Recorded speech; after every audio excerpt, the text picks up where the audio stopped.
Ahead of its arrival in dealership showrooms this summer, Subaru announced pricing for its newest and largest ever vehicle.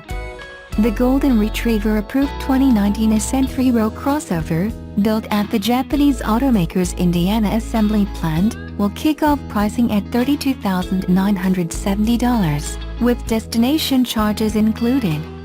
All trim levels of the new Ascent get a 260 horsepower, 2.4-liter, Boxer 4-turbo engine with a CVT and all-wheel drive as standard. Standard fare on the base trim includes an 8-passenger seating setup, tri-zone climate control, 4 USB ports, a 6.5-inch touchscreen equipped with Subaru's Starlink infotainment tech, featuring standard Apple CarPlay and Android Auto smartphone projection technology, 18-inch alloy wheels, active torque vectoring, a whopping 19 cup holders, and Subaru's EyeSight crash avoidance tech, which includes automatic emergency braking, lane departure warning and adaptive cruise control. Stepping up to the premium trim takes the price up to $35,170, while adding optional 7-passenger seating thanks to second-row captain's chairs.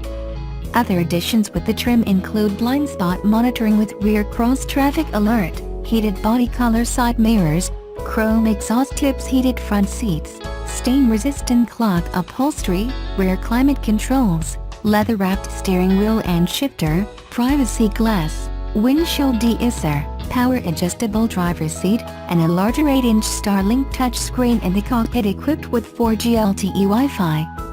The premium trim has 2 optional packages available, one with navigation and one without. Shelling out an extra $4,260 gets you the nav system along with 20-inch wheels, keyless access, rear automatic emergency braking, an auto-dimming rearview mirror, panoramic sunroof, and power liftgate. Opting out of the navigation system deletes the 20-inch wheels, but the rest of those features only cost a $1,460 premium.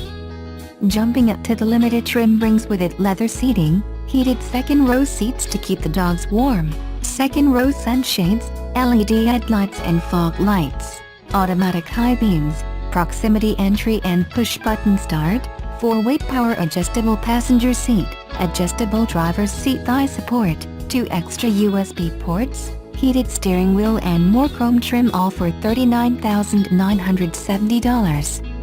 A bundled option featuring a 14-speaker Harman Kardon stereo, panoramic sunroof and navigation can be it for an extra $2,950.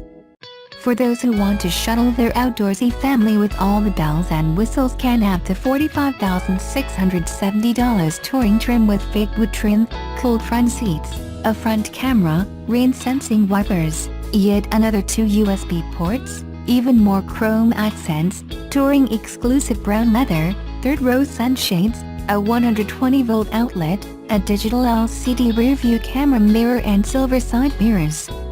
The touring trim only comes in a 7-passenger configuration. Fuel economy figures for the 2019 Ascent are estimated as 21 mpg city and 27 mpg highway. Opting for those 20-inch wheels drops both figures by 1 mpg. While the Ascent is cheaper than the Mazda CX-9's $33,105 starting MSRP, it's pricier than the base Volkswagen Atlas, $31,675, Chevrolet Traverse, $30,925, Hyundai Santa Fe, $31,830 and Honda Pilot, $31,875.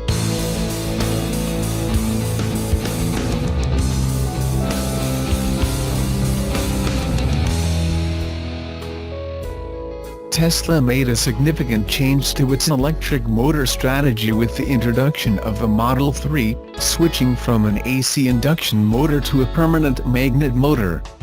Now, Tesla's principal motor designer, Konstantinos Laskris, explains the logic behind the move. The automaker recently confirmed that they are building an electric motor R&D group in Greece to tap into strong local electrical engineering talent. At the Coil Winding, Insulation and Electrical Manufacturing Exhibition, QEM, in Chicago, Lascaris made a rare comment about Tesla's decision to use a permanent magnet motor in the Model 3 instead of an AC induction motor, like in Model S and Model X. He said, "It's well known that permanent magnet machines have the benefit of pre-excitation from the magnets, and therefore you have some efficiency benefit for that. Induction machines have perfect flux regulation and therefore you can optimize your efficiency. Both make sense for variable speed drive single-gear transmission as the drive units of the cars. So, as you know, our Model 3 has a permanent magnet machine now. This is because for the specification of the performance and efficiency, the permanent magnet machine better solved our cost minimization function, and it was optimal for the range and performance target. Quantitatively, the difference is what drives the future of the machine, and it's a trade-off between motor cost, range and battery cost that is determining which technology will be used in the future. It sounds like the decision was driven by efficiency and costs. According to the EPA, Tesla is still far from reaching its cost target for the Model 3, but they can say mission accomplished for efficiency since the Model 3 is one of the most efficient vehicles on the market. One of the main concerns with permanent magnet motors is that they often use rare earth materials, which are controversial because of health risks and geopolitical issues. But not much is known about the design of the Model 3 motor at the moment.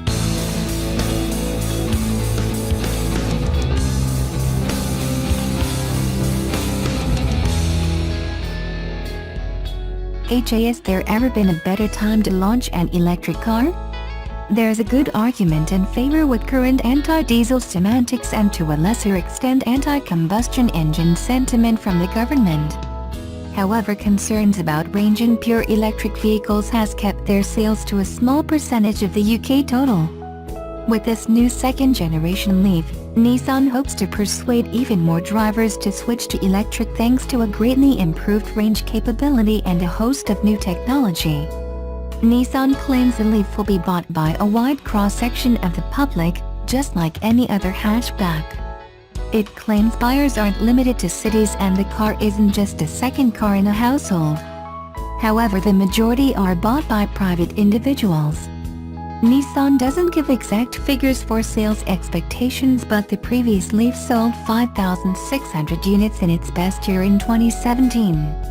It's a safe assumption that the Japanese firm will want to sell more of this new model. Not only does the new Leaf have a greater range, but the styling is much sleeker, although there are still a few angles where the front looks a little ungainly. The new Leaf carries the current Nissan family styling, which sees the front bumper design flow into the lights and wrap into the side of the car. The side profile is distinctive with an upward kick to the window line behind the back doors. The biggest improvement is to the rear, where the tailgate is now much more integrated into the overall design. But while the second-generation Leaf now looks more modern and appealing than before, it's under the bodywork where the biggest changes have taken place. A new motor has been installed which sees the horsepower figure rise from 109 bhp to 150 bhp. To fuel this motor, Nissan has fitted more powerful batteries, 40 kWh rather than the previous car's 30 kWh. The result is a significant boost to acceleration. Few Leaf drivers will care directly about a 0 to 60 mph time, but the drop from 11.5 seconds to 7.9 seconds is large and for the first time makes the Leaf feel usefully quick. Where this improvement is felt most is at speeds above 40 mph. Accelerating onto motorways and overtaking have become safer as a result. Probably of more use to electric car buyers is the greater range. Using the same criteria as the previous car, the official range jumps from 124 miles to 235 miles.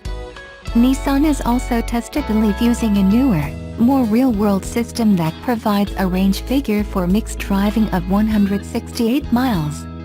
On a 97-mile route cross-country when we drove the Leaf, we used 75% of the car's battery, which is still a little off the claimed figure. There are cliches that apply to the way all electric cars drive, and this is no exception, which means it is exceptionally quiet and has instant and significant shove when you hit the accelerator. As a regular hatchback, the Leaf is now also a much more competent driving package. With this latest incarnation, Nissan engineers have spent much more time producing a car that rides and handles well. Stiffer suspension means there's less body roll than before in corners, yet the ride comfort, even over poorly surfaced roads, is good enough to keep passengers insulated from any jarring bumps. The steering too has been tweaked to give a more natural feel and more driver involvement in the corners. Perhaps the biggest change to the way the car drives comes in the form of a new feature called e-pedal. Press a button to activate and it reprograms the accelerator pedal so that when you lift your right foot, the car engages a much higher level of regenerative braking than is otherwise usually available. In reality, it means you can drive using only one pedal for the majority of the time. This is because pushing the accelerator makes the car go quicker, as normal, but lifting actively slows the car. This is equivalent to light braking, rather than just coasting, and will eventually bring the car to a full stop. It will even activate both the brakes and the brake lights at its most active. It takes a while to get used to and seems like the natural progression for electric cars that can feel like you're wasting energy by braking when you could be recapturing that momentum to recharge the battery. The cabin of the Leaf has also been improved too, with higher quality materials and a new high-tech dash plus a new central screen for navigation and other in-car settings. That said, it's still a way off the quality and feel of the best hatchbacks.